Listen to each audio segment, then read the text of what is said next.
पाते। कोई एक दो सवाल याद है आपको उसमें से? हाँ जी, सवाल तो बहुत याद है, मतलब एक दो फैक्चुअल क्वेश्चंस जिसमें थे जो मुझे नहीं आते थे। तो फैक्चुअल क्वेश्चन से घबराना नहीं होता, मेरे साथ पहले भी एक्सपीरियंस हो रखा है कि फैक्चुअल क्वेश्चंस में सीधा सीधा आपको नो बोल देना होता है। आपने किसी एक दो सवाल पे नो बोला था? हाँ जी, मेरे से जुडिशरी से रिलेटेड एक क्वेश्चन पूछा गया था कि इंदिरा गांधी की प्राइम मिनिस्टरशिप से रिलेटेड एक केस था, तो केस का नाम बताइए। तो केस का नाम मुझे पता था, वो बता दिया। फिर उन्होंने कहा उसका जज कौन था, तो मुझे जज का नाम तो नहीं पता था। मैंने कहा सॉरी सर, मुझे नहीं याद है। तो उन्होंने कहा, उन्होंने खुद बताया फिर, क्योंकि वो आपसे कन्वर्सेशन करते हैं, ना कि कोई चेक कर रहे हैं। 2017 में मैंने पहला अटेम्प्ट किया था अपना यूपीएससी का। अच्छा। उसी साल मेरा प्री क्लियर हो गया, तो उसके बाद जॉब के साथ मैं प्रिपेयर नहीं कर पा रहा था मीन्स के लिए। तो उसी साल मैंने डिसाइड किया कि मुझे जॉब छोड़नी है किया, और अपने घर वालों को सबको एक वीडियो कॉल किया, ग्रुप कॉल। जी। तो उसमें सब लोग उस टाइम लकीली ऐड हो गए थे। अच्छा। तो मेरा भाई बहन मम्मी पापा सब लोग। तो मेरे पास टाइम कम था, मेरे उस टाइम की क्लास में जाना था वापस, तो मैंने 2 मिनट की कॉल की थी बस, और टाइम पे मैंने बताया। वही था बेस्ट मोमेंट अभी तक का मेरे लिए। तो एक बड़ा प्रसिद्ध शेर है, मेरे जुनून का नतीजा जरूर निकलेगा, इसी स्याह समंदर से नूर निकलेगा। ये कहा जाता है कि जब आप किसी चीज पे मुस्तकिल रूप से काम करते हैं, उसको लेकर के मेहनत करते हैं, तो उसका नतीजा एक ना एक दिन जरूर निकलता है। तो बस यही हुआ है प्रखर श्रीवास्तव जी के साथ। इनका चयन हो गया है, और मैं आपको बता दूं कि कड़ी मेहनत का जो फल कहा जाता है ना, वो अब प्रखर जी को मिल चुका है। तो बहुत बहुत स्वागत आपका, और बहुत सारी बधाई आपको। Thank you so much.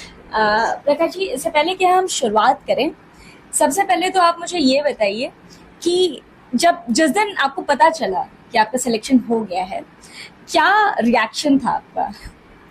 जी, मैं उस टाइम पे अपनी ट्रेनिंग में था, ट्रेनिंग क्लासरूम चल रहा था उस टाइम, और रिजल्ट आया तो सब बैचमेट सबने साथ में देखा।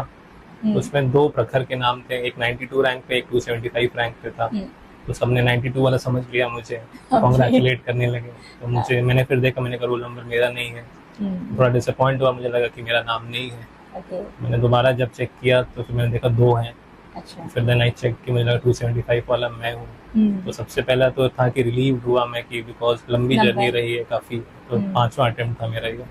अच्छा, 5वां अटेम्प्ट था। हाँ, तो और फाइनली क्लियर किया लिस्ट में नाम। तो सबसे पहले मैं क्लास से बाहर गया और अपने घर वालों को सबको एक वीडियो कॉल किया, ग्रुप कॉल। जी। तो उसमें सब लोग उस टाइम लकीली ऐड हो गए थे। अच्छा। तो मेरा भाई बहन मम्मी पापा सब लोग। तो मेरे पास टाइम कम था, मेरे उस टाइम की क्लास में जाना था वापस, तो मैंने 2 मिनट की कॉल की थी बस, और टाइम पे मैंने बताया।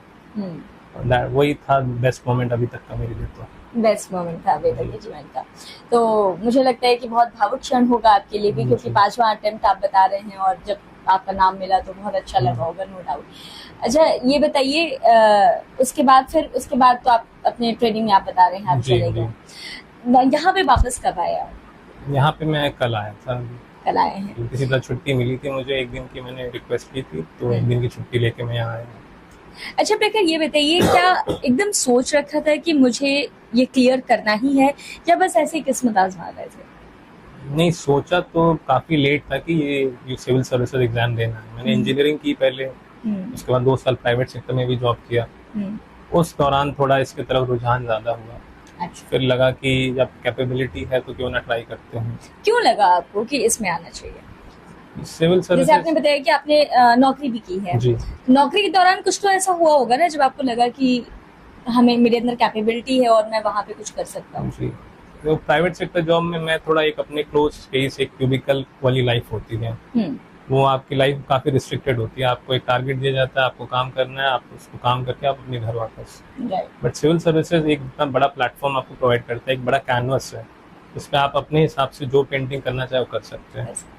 तो वो जो डाइवर्सिटी और जो लॉन्ग करियर अपॉर्चुनिटीज़ हैं इसमें, वो प्राइवेट सेक्टर मुझे लगा कि वो उतना प्रोवाइड नहीं कर सकता मेरे लिए। और मुझे लगा कि मेरा स्किल्स है वो बेटर यूटिलाइज हो सकती है सिविल सर्विसेज में रादर देन प्राइवेट सेक्टर में।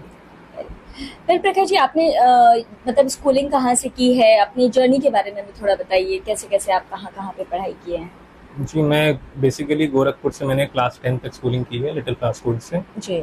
उसके बाद मैं दिल्ली मूव कर गया for my 12th and BTech. मैंने 12th बाल भारती पब्लिक स्कूल दिल्ली से किया है। देन मैंने इंफॉर्मेशन टेक्नोलॉजी में इंजीनियरिंग की है Netaji Subhash institute of technology Delhi से। अच्छा। 2015 में मैं ग्रेजुएट हुआ था। उसके बाद 2 साल मैंने private sector Samsung research Noida में काम किया था 2017 तक। 2017 में मैंने पहला अटेम्प्ट दिया था अपना यूपीएससी का। अच्छा।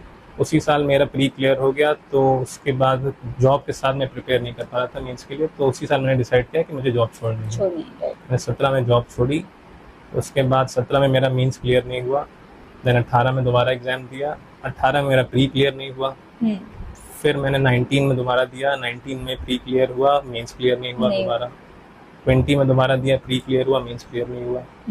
वो फिर कोविड वाला फेज आ गया था 20 वाला, उसमें एग्जाम भी टल गए थे काफी सारे। तो डिसअपॉइंटमेंट भी हुई होगी ना? हाँ जी, डिसअपॉइंटमेंट में सबसे ज्यादा 2020 वाले अटेम्प्ट में हुई थी। उसमें क्योंकि तैयारी काफी की थी और उसमें प्रिपरेशन भी अच्छी थी।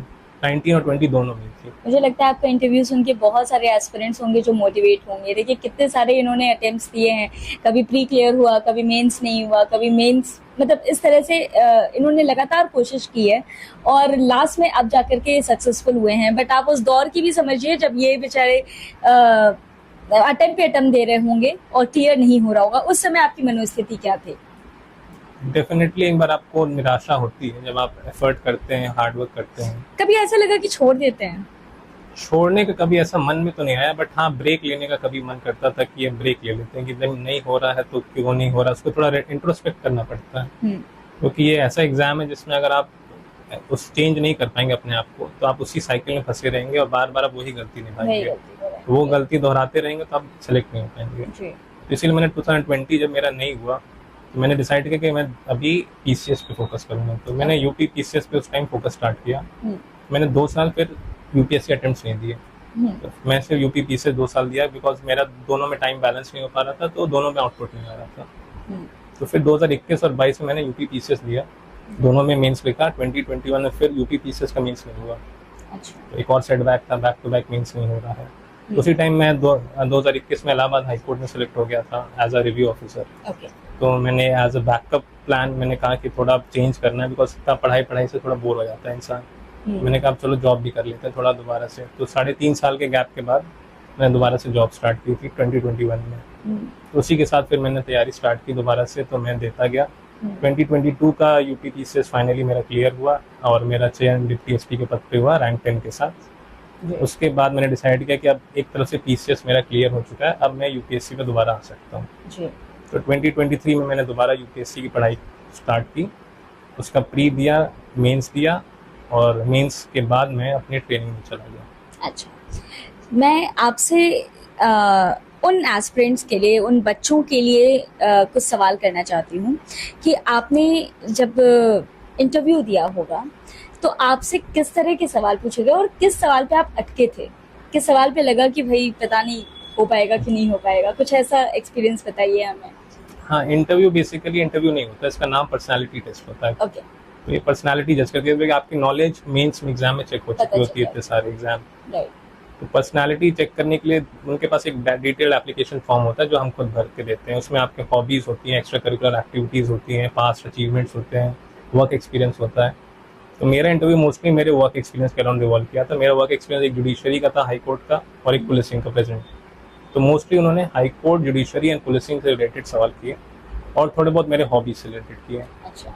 वो आपकी पर्सनालिटी जज करते हैं और आपका कामनेस एंड कंपोजर देखते हैं कि उस 30 मिनट्स में आप अपने आप को कैसे बेस्ट दे पाते हैं। कोई 1-2 सवाल याद है आपको उसमें से? हाँ जी, सवाल तो बहुत याद है। मतलब 1-2 फैक्चुअल क्वेश्चंस जिसमें थे जो मुझे नहीं आते थे। तो फैक्चुअल क्वेश्चन से घबराना नहीं होता। मेरे साथ पहले भी एक्सपीरियंस हो रखा है कि फैक्चुअल क्वेश्चंस में सीधा आपको नो बोल देना होता है कि if you don't know you don't know. तो बिकॉज आप अगर उनको ब्लफ करेंगे तो वो सबसे बड़ा नेगेटिव पॉइंट है। आज आप उनको झूठ बोल रहे हैं, आप कल को फील्ड में जाके यही करेंगे। तो उनको ऑनेस्टी दिखानी होती है, वही चेक करते हैं। अच्छा, तो आपने किसी 1-2 सवाल पे नो बोला था? हाँ जी, मेरे से जुडिशरी से रिलेटेड एक क्वेश्चन पूछा गया था कि इंदिरा गांधी की प्राइम मिनिस्टरशिप से रिलेटेड एक केस था, तो केस का नाम बताइए। तो केस का नाम मुझे पता था, वो बता दिया। फिर उन्होंने कहा उसका जज कौन था, तो मुझे जज का नाम तो नहीं पता था। मैंने कहा सॉरी सर, मुझे नहीं याद है। उन्होंने कहा, उन्होंने खुद बताया फिर, क्योंकि वो आपसे कन्वर्सेशन करते हैं ना कि कोई चेक कर रहे हैं। तो उन्होंने खुद बताया और मैंने कहा ठीक है, थैंक यू सर। प्रखर, अब ये तो जाहिर सी बात है कि जब भी कोई बच्चा सक्सेसफुल होता है तो उसके पीछे उसके माँ बाप का हाथ होता है, उसके परिवार का हाथ होता है। तो माँ बाप को तो श्रेय जाता ही जाता है। इसके अलावा आप किस चीज़ को अपनी प्रेरणा समझते हैं? इसमें मैं सबसे बड़ा श्रेय पहले अपने भाई को दूंगा। ओके। क्योंकि उन्होंने हमेशा से मेरा साथ दिया और वो उनका इसमें काफ़ी बड़ा रोल रहा है। उन्होंने उनका एक तरह से सपना उनका है, ज़्यादा मेरे माँ बाप से ज़्यादा उनके लिए सपना है ये। अच्छा। और वो हमेशा से मोटिवेट करते रहे हैं और उन्होंने कभी इसको, मेरे को जब भी थोड़ा डाउन फील होता था तो वो हमेशा सपोर्ट करता था। जब मैं जॉब में नहीं था तब भी मुझे लगता था कि मैं जॉब में नहीं हूँ, आई एम फाइनेंशियल, वो प्राइवेट सेक्टर में था ऑलरेडी, तो वो मुझे बताता था कि ऐसा कुछ नहीं है, तुम करते रहो तैयारी, मैं हूँ, देख लूंगा जो भी होगा। और ऐसे भाई बहुत कम होते हैं वैसे। एग्जैक्टली और बाकी मेरी सिस्टर हैं और जो भी फैमिली मेम्बर्स हैं सबको, और मेरे जितने भी टीचर्स अभी तक मेरे से एसोसिएटेड रहे हैं जी। उन सबका कहीं ना कहीं एक रोल रहता है। और ये एक जर्नी एक दिन की नहीं है, ये पूरे 30 ईयर्स की जर्नी है। बिल्कुल तो बिल्कुल। 30 ईयर्स में आपके साथ जो जो आपकी पर्सनालिटी में कंट्रीब्यूट किया सबका रोल है इसमें। मैं भी दोबारा आपसे बात करूंगी प्रखर जी, लेकिन उसके पहले मैं एक बार आपके पिताजी से जुड़ना चाहती हूँ। सर, आपको भी बहुत बधाई। क्या कहना चाहेंगे? ये लगा ले लीजिए। हमारे साथ प्रखर जी के पेरेंट्स हैं फिलहाल, और उनसे हम बातचीत करके समझेंगे कि उन्हें फिलहाल कैसा लग रहा है। जाहिर सी बात है, बहुत खुशी का मोमेंट है। कैसे व्यक्त करना चाहेंगे आप इस चीज़ को? व्यक्त क्या करना, हमको तो लगा कि बहुत दिनों से प्रतीक्षा थी इस रिजल्ट की। और जब ये यूपीएससी देते थे और नहीं होते थे तो मैं कहता भी था कि भाई पहले यूपीएससी और यूपीपीएससी मतलब उत्तर प्रदेश सेवा आयोग, दोनों को मिक्स करके मत चलो, एक को क्लियर करके अपने हटा दो, जिससे वो एक ऑब्स्टिकल हट जाएगा। तो उसके बाद ये उस समय नहीं थोड़ा उसको सीरियसली लिए, लेकिन बाद में इन्होंने जब इसको लिया तो इन्होंने जब उसको क्लियर कर दिया तो मुझे लगा कि अब इनका सिलेक्शन होना ही होना है, बस समय की वे है। और इनसे कहता था कि have faith and have patience, अपना काम है कर्म करना, बाकी तो। और ये मेरा भावुक हो रहे हैं। ड्रीम था जी। जो पूरा हो गया। देखिए, पिताजी की आंखों में आंसू है, और ये खुशी के आंसू हैं, क्योंकि सपना था पिताजी का कि बच्चा जो है वो इस एग्जाम को क्लियर करे, और वो क्लियर हो चुका है। तो नो डाउट ये खुशी के आंसू हैं, ये आने जरूरी भी हैं। मैं कहता भी था इनसे कभी कभी कि देखो, जो मैं नहीं बन सका वो कम से कम तुम बनो, क्योंकि एक समय ऐसा होता है ना कि जब आप चाहते हैं पढ़ना, आपके पास फाइनेंशियल सपोर्ट नहीं होता है, तो आप आगे नहीं पढ़ सकते हैं, आपको जॉब करनी पड़ती है। तो वो फेज हम लोगों ने देखा। फिर इनके पहले भी जो मेरे दोनों बच्चे थे उस फेज में भी मैं अकेला अर्निंग मेंबर था। जी जी। तो इतना सब नहीं सपोर्ट था कि बीटेक के बाद मैं उनसे कहूँ कि तुम तैयारी करो, मजबूरन उनको नौकरी करनी पड़ी। लेकिन जब वो जॉब करने लगे तो मुझे लगा कि अब इनके लिए तो सबका इसके सपोर्ट हाँ है, बिल्कुल। सबका सपोर्ट है।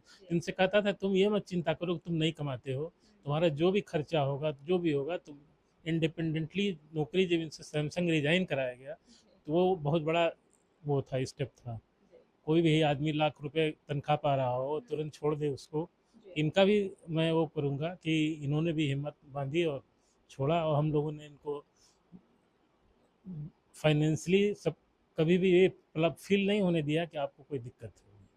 और इनसे कहा कि लगे रहो जब तक विवेकानंद का वो कोट याद आता है कि arise awake and don't stop until the goal is achieved. So finally the goal is achieved, और ये एग्ज़ाम क्लियर होने के साथ साथ जो है वो कहीं ना कहीं इनके परिवार का, इनके माँ बाप का जो सपना था वो पूरा हो चुका है। नो डाउट इनका एक ऐसा सपोर्ट रहा है प्रखर जी के साथ जिसने इनको बहुत मोटिवेट किया होगा। हमारे साथ इनकी माता जी भी हैं। आपको बहुत सारी बधाई। क्या कहना चाहेंगे आप? बस बच्चे की कड़ी मेहनत और हम लोग का आशीर्वाद, जी। सारा मेहनत बच्चे का। और और क्या, हमें बस ये कहते बेटा पढ़िए, जो होगा होगा, खत्म बात, इससे ज्यादा क्या होगा।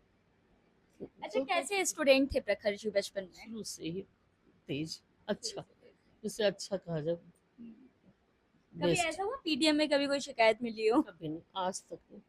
मैं पेरेंट्स मीटिंग में कभी नहीं, सभी ने बहुत तारीफ की, हमेशा चारों सेक्शन में फर्स्ट आना, हर चीज़ में अच्छा, शांत स्वभाव, हर चीज़ जिसे कहिए कि तारीफ करने लायक, बस और कुछ नहीं आज कहना। आज आपके बेटे जो है वो एग्जाम क्लियर कर चुके हैं, क्या कहना चाहेंगे आप दर्शकों से? बस यही कहना चाहते हैं कि बस हिम्मत रखिए, अपना पढ़ाई करते रहिए, बाकी ईश्वर के हाथ में सब कुछ है। बस पढ़ना है हमें, हम पढ़ रहे हैं, मेरा काम पढ़ना है। रिजल्ट के लिए विषय मत सोचो, बस उससे ठीक है। कभी प्री नहीं हुआ, कभी मेंस नहीं हुआ, कभी मेंस तक पहुँच के इंटरव्यू नहीं हुआ, तो इसमें ये थोड़ी ना कि हम कमज़ोर हैं। कई बार क्योंकि ऐसा होता है कि बच्चे झल्ला जाते हैं, पेरेंट्स भी झल्ला जाते हैं। नहीं तो नहीं, झल्लाने से काम नहीं होगा। झल्लाएंगे तो फिर बच्चे ही छोड़ के बैठ जाएगा। कभी ऐसा हुआ जब आपने प्रखर जी से ये कहा हो कि नहीं निकाल पा रहे हो, या कभी डांट लगाई हो? नहीं, ऐसा कुछ नहीं। अगर रिजल्ट आया, पता चला टाइम की, कोई बात नहीं बेटा, ठीक है, अगले बार होगा फिर, ठीक है। जिन बच्चों को नहीं, सभी तो मेहनत करते हैं, ऐसा तो नहीं है कि सब मेहनत नहीं करते। लक है, मेहनत तो सभी करता है। जिसका नहीं हुआ ये थोड़ी ना कि वो कोई कमजोर था, बस है, आपने मेहनत किया, ईश्वर ने साथ दिया, आपका हो गया, बस। तो ये थी हमारे साथ प्रखर जी की माता जी, जिनसे हमने बातचीत की है, और प्रखर जी के जीवन की ये सबसे बड़ी कह सकते हैं कि अचीवमेंट है, और इस पर वो क्या मोटिवेशन और बच्चों को देना चाहेंगे, ये भी हम उनसे जानेंगे। आप बने रहिए हमारे साथ। जो बच्चे तैयारी कर रहे हैं उनके लिए मेरा एक छोटा सा मैसेज है। आप अपनी तैयारी स्टार्ट करने से पहले एक अपना रीज़न ज़रूर ढूंढ लें कि तैयारी स्टार्ट क्यों कर रहे हैं, बिकॉज इस जर्नी में बहुत सारे अप्स एंड डाउन्स आएंगे, और आप जब भी आपको लो फील होगा तो आपको अपने रीज़न पे दोबारा जाना पड़ेगा, तभी आप कंटिन्यू कर पाएंगे। और इसमें 3P अप्रोच आपको फॉलो करना चाहिए: पेशेंस, परसिस्टेंस और परसिवरेंस। और आप पेशेंट नहीं होंगे इस एग्ज़ाम के साथ तो एग्ज़ाम बहुत ही ब्रूटल है, आपको तोड़ के रख देगा बिल्कुल, और फिज़िकली मेंटली आप एग्जॉस्ट हो जाएंगे इसमें। इसके साथ ही आपको अपने पढ़ाई में थोड़ा सा डेडिकेशन और कमिटमेंट दिखानी होगी, और अगर आपको टारगेट सेट करने होंगे और टारगेट्स अचीव ना होने पे आपको और एफर्ट करना होगा। और कंसिस्टेंसी इस एग्ज़ाम की सबसे बड़ी डिमांड है। आप आज अगर 4 घंटा पढ़ रहे हैं और कल अगर आप 1 भी घंटा नहीं पढ़ रहे हैं तो गलत है ये। तो रेगुलरली आपको जितना भी पढ़ें, 6 से 8 घंटे मिनिमम आप रिक्वायर्ड होता है जनरली।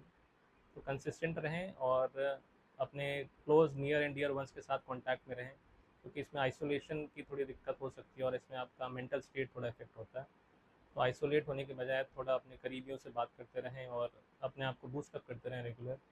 इसके साथ ही I would wish all the best to every aspirant कि जल्द से जल्द आप सभी लिस्ट में आएँ।